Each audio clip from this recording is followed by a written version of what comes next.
আপনার কোনো দুর্বল দিক কারো কাছে প্রকাশ করবেন না।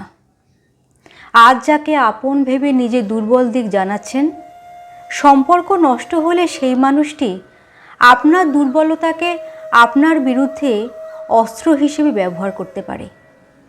অন্যের গোপন বা দুর্বল দিকগুলো মানুষের কাছে প্রকাশ করে দেওয়া বিশ্বাসঘাতকতার শামিল। তাই আপনাকে বিশ্বাস করে কেউ গোপন কথা বললে কখনোই সেটা প্রকাশ করবেন না। আপনার ভবিষ্যৎ পরিকল্পনা কারো কাছে প্রকাশ না করাই ভালো। আগেভাগে পরিকল্পনা জেনে গেলে যারা আপনার ভালো চায় না তারা আপনাকে বাধাগ্রস্ত করবে।